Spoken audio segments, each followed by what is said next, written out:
After 3 years of dating, my husband Jim and I finally got married this summer. I loved him more than anything, and I knew that he loved me. We had a pretty small, inexpensive wedding, but decided to go all out for our honeymoon. We rented a beautiful beach house for 2 weeks. At first, everything was perfect.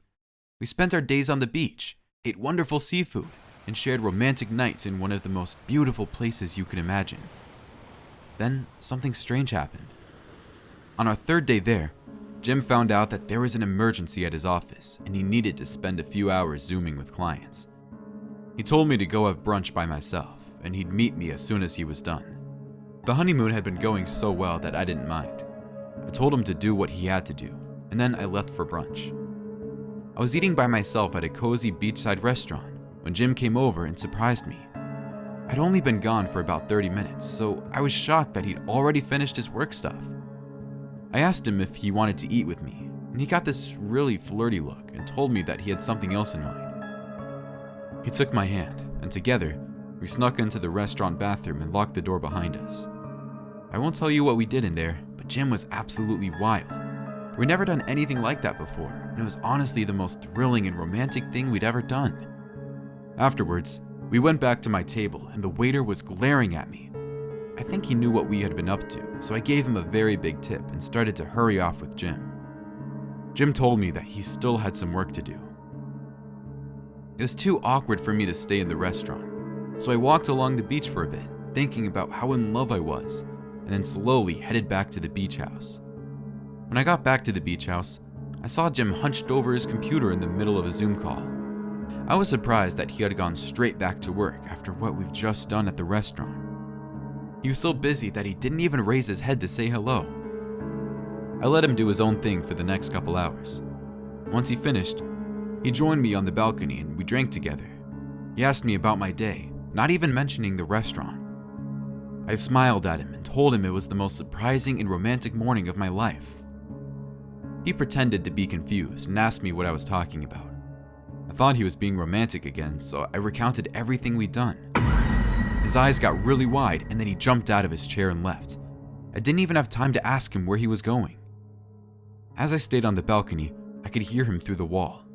He was shouting at someone on the phone. He sounded furious. Then the door opened and Jim stuck his head out. He asked me to drive down to the market and pick up some vegetables, but I could tell he just wanted me out of the house. I was really confused, but I didn't want to argue with him on our honeymoon. When I came back about 20 minutes later, Jim was waiting for me in the living room. All the anger from earlier was gone. He seemed like his old romantic self. He even had a glass of wine waiting for me.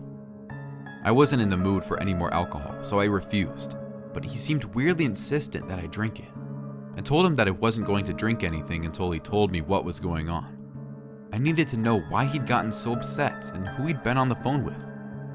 Once again, he refused to answer. He asked me to leave with him. He said he had a special surprise waiting for me, but I had to leave with him right away. I was about to say yes until I heard noises coming from the closet right behind me. Jim stepped forward and tried to kiss me, but it seemed like he was distracting me from whatever was inside that closet. I pushed past him and opened the door. I saw someone tied up on the closet floor. There was a bag over his head, so I couldn't see who it was. The man was writhing around, barely conscious. Jim grabbed me from behind and whispered in my ear, "We have to leave now. I'll explain everything in the car." None of this made any sense. I tried to push him back, but he grabbed me with all his strength. I was so startled that I shoved him backward without even realizing it. He fell onto the top of the living room table, banging his head pretty bad.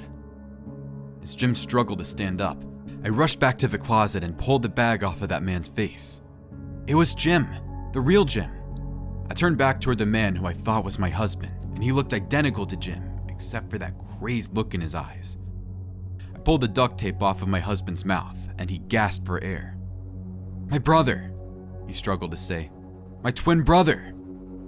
Now it all made sense.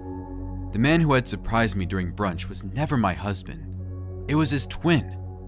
I had no idea that Jim had a brother, let alone an identical twin. By then, his brother had rushed back toward me and grabbed me from behind. "You should have come with me," he growled in my ear. Jim was still struggling to untie his feet and stand up, so he couldn't protect me. His brother grabbed me by the throat and started pushing me toward the front door. I tried to tell him to stop, but he was squeezing so hard that I could barely move. I was starting to pass out. It seemed like this man was going to take me away. There was nothing I could do about it. But before we could reach the front door, Jim had finally freed himself. He dove at his brother, and the two of them started fighting wildly. They seemed pretty evenly matched. They struggled throughout the whole room and onto the balcony. With a horrible scream, Jim slammed his fist into his twin's face, knocking the man over the ledge and onto the rocky ground far below. I ran onto the balcony to see if my husband was okay. He was bleeding and gasping for breath, but otherwise he seemed fine. "I'm so sorry I never told you about him," he said. "I didn't know that the hospital released him." We held each other for a long time. Slowly, I looked over the edge of the balcony to see the man's body lying on the ground below. But no one was there. He was already gone.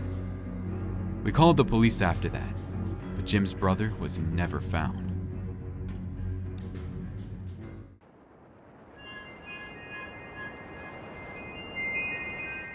A honeymoon is supposed to be a moment filled with love and sharing blissful moments with the one love of your life.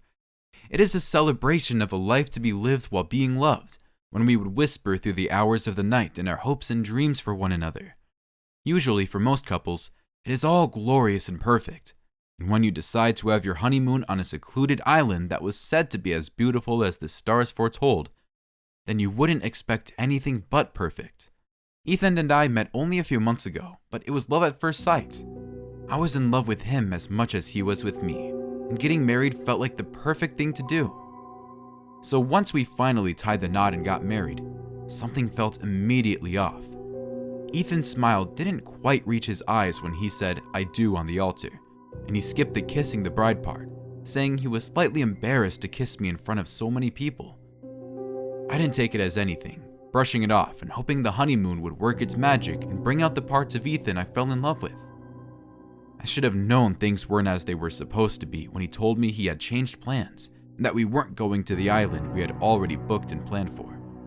I was confused and hurt that he had changed our plans at the last minute, and I asked him where we were going to go now. "Italy." He said it with a grim expression on his face. Despite that, I became excited about the prospect of us going to Italy. Who wouldn't want that? It didn't matter that we had to stay at a hotel for the night before taking a direct flight to Italy. That night, Ethan and I had the best. He was surprisingly clingy too, and he kept saying that he was sorry. I assumed he thought he had hurt me in the bed, so I assured him that he didn't. The next morning, we boarded our flight. I slept all the way through, and Ethan only woke me up when we finally landed in Italy. I grabbed his hand, but he scooted away, muttering that I was making it harder for him. "Making it harder for what?" I asked, confused as I tried to reach out for his hand again as we walked out of the airport. But Ethan didn't respond, and instead chose to work a few steps ahead of me. A black limousine was waiting for us, and two buff men in black suits were wearing shades. They ordered us to get into the car. The atmosphere felt a bit rigid, and my mind wasn't able to make sense of what was going on. Did Ethan call for security? These men looked more like bodyguards than chauffeurs to drive us to our hotel. I reached out to Ethan next to me, and this time around, he didn't pull away from me. He held me tightly as I asked him, "Where are we going?" He didn't answer. The two men in suits were talking rapidly in Italian as they drove us through the city. I was too confused to enjoy the scenery around me, and the way Ethan was acting made me scared. We arrived at a very large villa, sprawling with several gorgeous flowers and water fountains. I gasped, mesmerized by the view. "Did you rent this place for us to stay in?" I asked Ethan, feeling giddy about it all. His smile didn't quite reach his eyes when he said, "Yes, honey, I did." He pulled away just as the men in suits opened the door to let us out. We weren't with our luggage, but Ethan assured me that the airport people would bring it to us. He told me I had nothing to worry about, and that all I did was walk into the beautiful house. It was large and so beautiful that it had me wondering exactly how Ethan was able to afford it. He had money, but not very much. Just enough to live comfortably and splurge on a little honeymoon once in a while. so it touched me that he seemed to be going all out for our honeymoon. "Ah, welcome, welcome," a voice greeted us, and I looked up to find a short, pudgy man walking towards us. Despite his size and the smile he had on, he looked like someone you wouldn't want to mess with. Standing on both of his sides were large and scary-looking bodyguards who looked like they meant business, and they were armed with guns. "Before I welcome you into my house, I need to handle some unfinished business." The man said that, but Ethan looked confused.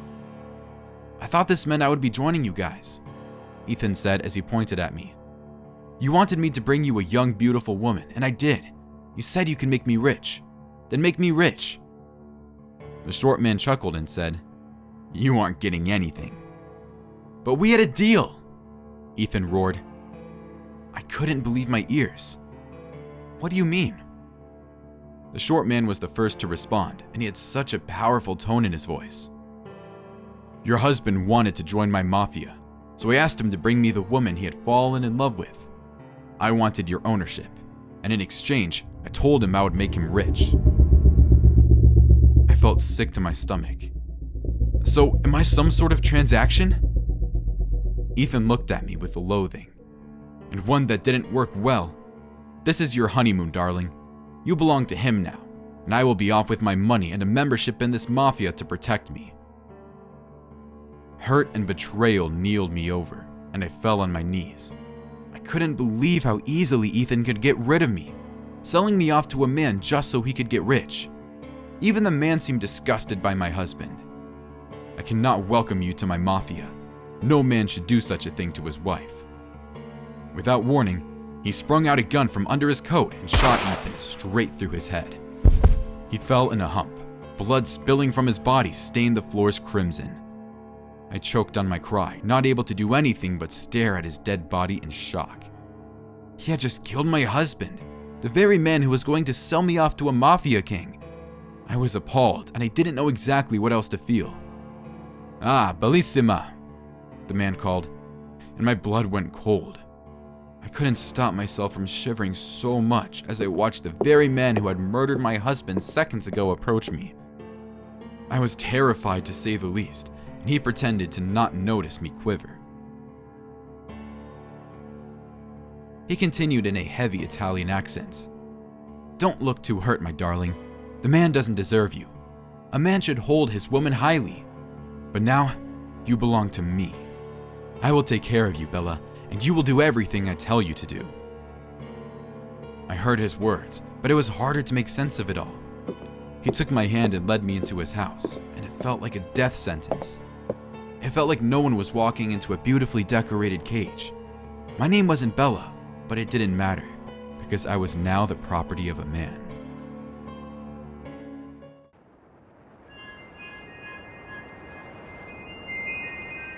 I was in high school when Snapchat first came out. It was a lot more basic back then. Basically, all you could do was send people these short clips and then they'd disappear. I wasn't really interested in it, but my best friend Danny forced me to use it. Every day, he'd send me dozens of stupid stuff. Sometimes they were skateboarding tricks or funny things his mom said. Sometimes he'd just look into the camera and tell me a joke. I loved Danny, but I thought Snapchat was really annoying. After graduating, I started college in another town and lost touch with Danny. I think he felt like I'd abandoned him when I moved away. He ended up working at his dad's company, which I know he hated. I tried calling him every once in a while, but he never answered. I wasn't friends with anyone else on Snapchat, so I kind of forgot that I even had it. Then, one night, I saw that I got a new message from Danny. It came in about 2 o'clock in the morning when I was asleep. My phone woke me up. I clicked on the message and saw a 5-second video of Danny looking directly into the camera. Blood was trickling out of his mouth, and he mumbled one word: "Help." Then the video shut off.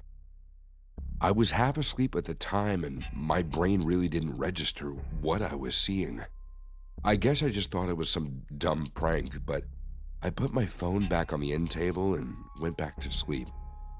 It wasn't until the next morning that I realized how strange that video was. I didn't think it was real, of course, but I didn't know why Danny would send me that after all this time of no contact. I decided to skip my morning classes and stayed in my dorm. I called Danny, but again, he didn't answer. Then I called Danny's mom. She seemed very surprised to hear from me. I asked her if Danny was around, and she said no and hung up on me. Had something happened to Danny? I didn't know who else to call, and I couldn't go back to my hometown. I realized that maybe the best way to contact him would be through Snapchat. So I took out my phone and recorded a short video asking if Danny was okay. Then I hit send. Less than a minute later, I got a response. It was a single photo of Danny sitting at his desk and smiling. A caption said, "Just fine." But I knew that he wasn't fine. That photo was from over a year ago. I recognized the photo because I had taken it. Something had happened to him, and someone else was using his phone. I thought about calling the police, but I didn't have any evidence. The video he sent had disappeared, and I didn't know how to bring it back. I called my parents to ask them if they could go over to Danny's house and check on him. They seemed confused, so I tried to explain what was happening. They didn't understand a word I was saying. They'd never heard of Snapchat, and I guess I was sounding a little frantic. Eventually, they told me to calm down and focus on my studies. Then they ended the call. Without any other options, I decided to leave school and fly back home. If my best friend had been killed, I needed to find out. I ended up paying hundreds of dollars for a last-minute flight, but I was able to arrive back home that afternoon. When I got to the airport, I tried calling my parents again to pick me up, but they didn't answer. I called a couple of my other high school friends, but no one was willing to come get me. I ended up spending a lot of money on a taxi just to get all the way back to my house. When I got home, my house was empty. Both my parents were at work. Thankfully, I still had the keys to my dad's truck, so I used that to drive straight to Danny's house. When I pulled onto his street, I saw that there were dozens of cars parked near Danny's house. It looked like they were having a big barbecue or something. I walked inside without even knocking and saw Danny's parents drinking wine and celebrating with their friends. Everyone was talking and laughing, but when they noticed me, everyone got really quiet. I asked where Danny was, and his mom awkwardly said that he was at work. I didn't believe that for a second. I pulled out my phone and called Danny's number. I heard his phone starting to ring in his mom's pocket. She looked at me for a long moment and then shouted, "Get him!" Instantly, everyone at the party started running towards me. The front door was still open, so I ran out of the house. I wasn't fast enough though, because Danny's dad tackled me to the ground. As I screamed for help, he pulled me back inside. I kept struggling to get away, but he kicked me on the side of my head and I blacked out. When I woke up, I was tied to a chair. Everyone was gone except for Danny's parents. They stood over me, glaring. "What did you do to Danny?" I asked. I was woozy from my concussion, so I slurred my words. His father walked closer. "What do you know?" he asked. "I know that he's dead," I said. "I know that you killed him and you're trying to cover it up." He slapped me across the face. "And what evidence do you have?" I didn't have anything. The only proof I had was the video they sent me of him dying, and that was gone forever. Nothing, I said. "So just let me go." They exchanged looks, each trying to figure out what to do. Then, Danny's mother walked towards me and started to untie me. She got really close to my ear and whispered, "Danny moved away. That's all. And if you say otherwise, no one will believe you." Once I was free, I ran out of the house and into my dad's truck. I drove straight to the police station and told them that Danny's parents had murdered him. I gave them every detail, and I showed them the bruises I'd gotten from being tackled to the ground. The cop wrote everything down, but I could tell that he didn't believe me. He slammed his notebook shut and told me that he'd look into it. Then he asked me to leave. As I walked out of his office, I realized that he was one of the people at Danny's house party. So of course, he wasn't going to do anything. When I got back home, my parents were furious that I'd taken my dad's car and skipped school. I tried to explain what happened, but they just didn't believe me. My mom even said that Danny's parents were upstanding citizens who would never do anything illegal. They paid for my return flight and sent me back to college. This all happened several years ago. Everyone still thinks that Danny moved away. The police never investigated him, and no one seems to care that he's gone. Over time, I've given up on trying to convince people that Danny was killed. I know that no one will believe me.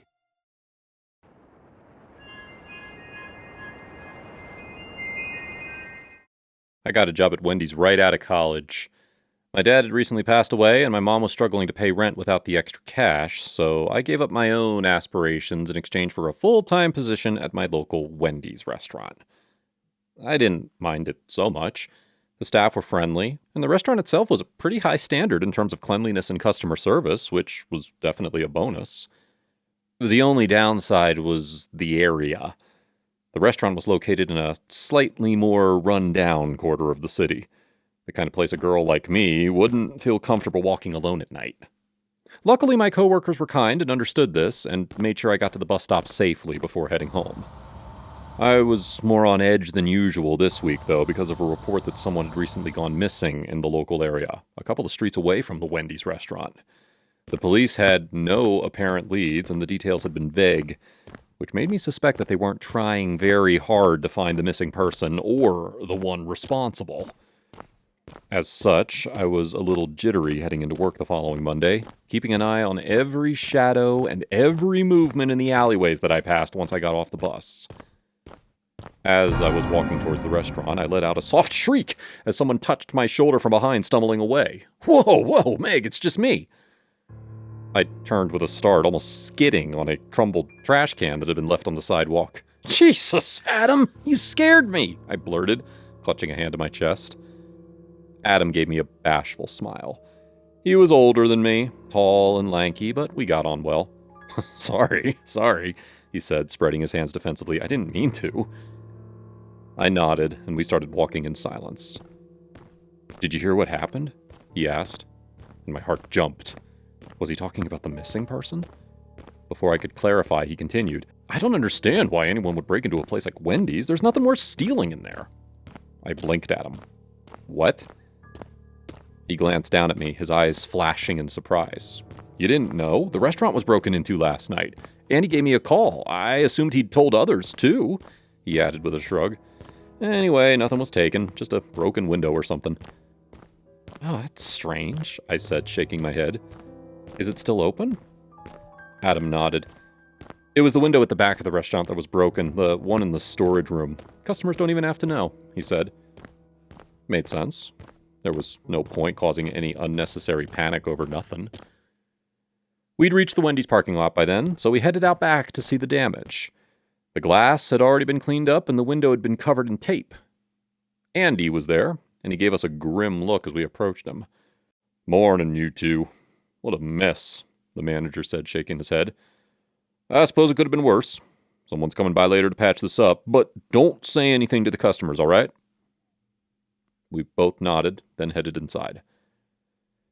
The rest of the day passed without any incident, and I was looking forward to getting off my shift when Yasmin approached me looking timid.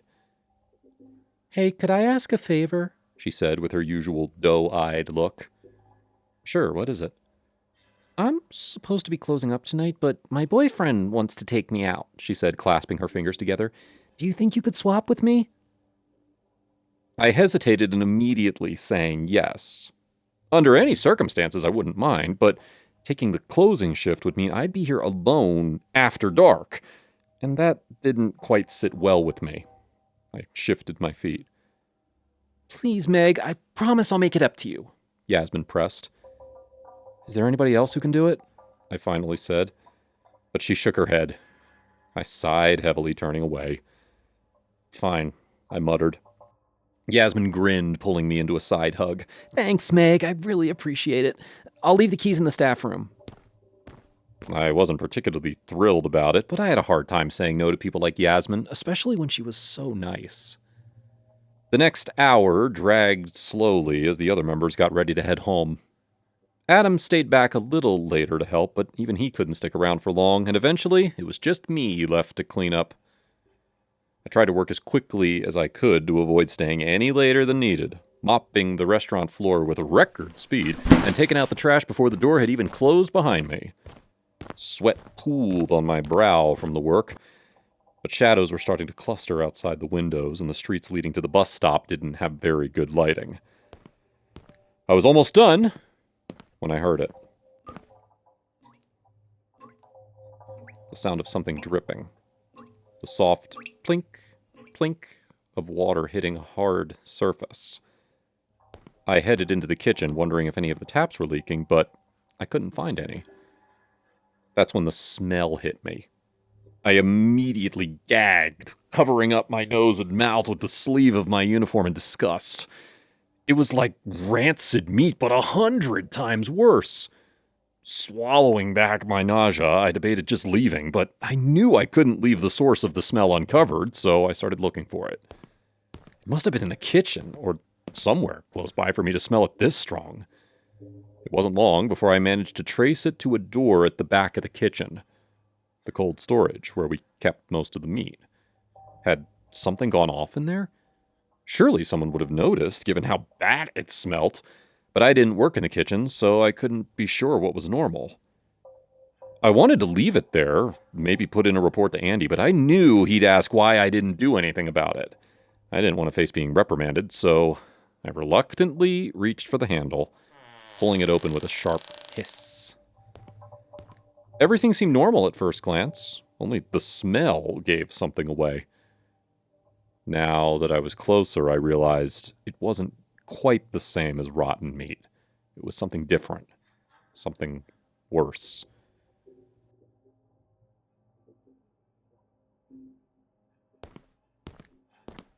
It wasn't until I was halfway into the freezer storage that I noticed the blood. Bright, sparkling drops of it half hidden behind the shelves.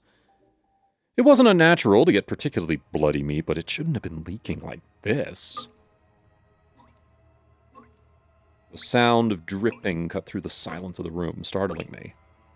Was that what I could hear? Blood? My stomach tightened, and bile filled my mouth until I swallowed it back down. A feeling of intense unease gripped me as I stepped closer to the blood on the floor. As soon as I turned the corner, I saw it. Hanging from one of the hooks, blood dripping, collecting into a pool of glistening red on the floor. Dizziness threw me off balance, and I think I would have fainted if I hadn't rushed out of the room. I began to retch, but nothing came up, and my palms had grown slick with sweat. The image of the woman's body hanging there would be forever seared into my mind. With trembling hands, I managed to dig out my phone and call the police. "There's a body." The words came out in a strangled whisper, like I was still struggling to comprehend what I'd seen. I think I must have passed out at some point, because the next thing I knew, I was surrounded by police and medical crews, and I was being escorted out of the restaurant, a blanket wrapped around my shoulders. The incident was on the news the following day.